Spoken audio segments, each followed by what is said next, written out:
Well, let's talk a little bit about Jeff. He's running an incredible race so far, and I know you've been able to.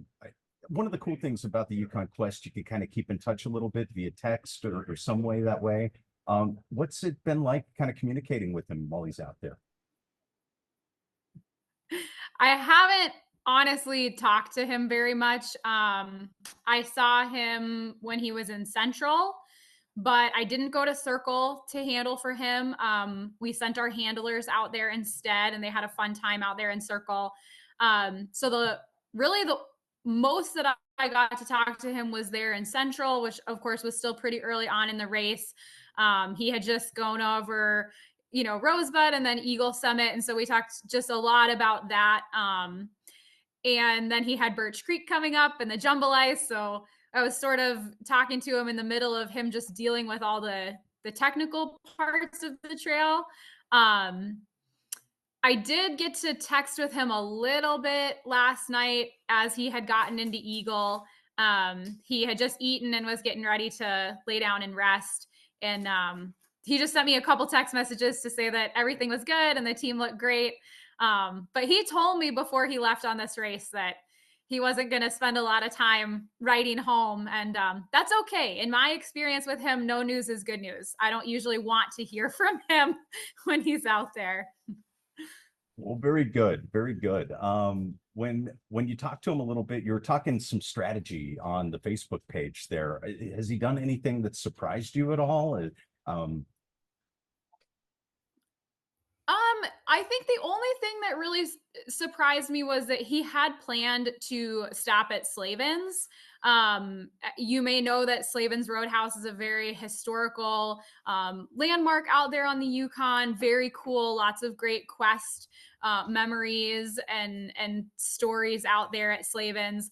But I know that they were late in setting up the checkpoint. I believe that the crew that is running the checkpoint had planned to fly out there, and then they couldn't fly because there was bad weather, and so they ended up taking snow machines out there, and so they were just leaving to go set the checkpoint up as Jeff was halfway through his rest there in Circle. And so I think he decided that if the checkpoint wasn't going to be totally set up, that he would rest in a different spot instead. So I know he was out there utilizing some of those amazing shelter cabins that are along the trail. He did still take 3 stops from Circle to Eagle. So a 4-run series to get out there. And that was something that we had talked a little bit about before the race started, if he wanted to do 3 runs or 4 runs to Eagle. But I think he's really happy that he did those 4 runs. And it sounds like that was the right decision based on the trail conditions. Okay. Just, for you, it's got to be tough to be sitting at home and kind of watching this all play out on a computer monitor, right? And like you said, no news is good news, but what's it been like for you just kind of watching from home? It occurred to me that it has been a couple years since I've been in exactly this position.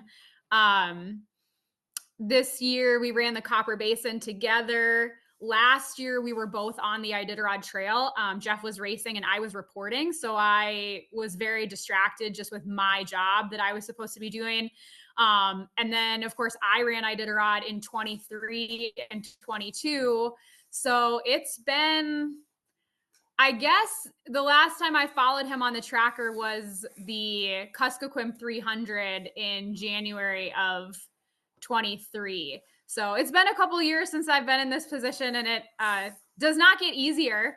Certainly, the more time I spend on the trail, the more racing that I do, the more I know the tracker does not tell the whole story, just because you see that little marker moving along the race route doesn't mean that everything is good. A musher can have a dog in the bag. They can be dealing with sicknesses. There's a whole variety of things that we can be dealing with out there. Even though you see our tracker moving, we can still be struggling. So it's definitely hard to be at home and not know what's going on. I guess my last question would be, how is this prepping him for the Iditarod? Because he's running Iditarod this year, right? Yeah. Yep. running this race is definitely the prep for that, the big prep, the big last prep. Are you going to be running it this year, or are you going to be working it again, or what are your plans? Nope, I'll be home watching the tracker again. Okay, um, good. I'm not gonna do yeah, not gonna do the media thing again this year. It's just hard for me to be away from our kennel for 3 weeks. You know, we still have tours going on Right, here. There's just a long time to be away from home. We live off grid, so there's all sorts of problems associated with that kind of come up on a daily basis. right. Um, but so yeah, for Jeff, he took his 14 best dogs on this race to get them ready for Iditarod. And this will be their last big training series that they do. Once this race is over, it will really be all about just keeping the dogs moving, keeping them eating, but not really doing any more training. You know, at this point, the training needs to be done for Iditarod. If you didn't do it by now, it's not, you can't do it. The dogs really need to fully rest and recover before they do that big event. So, last big training series for him.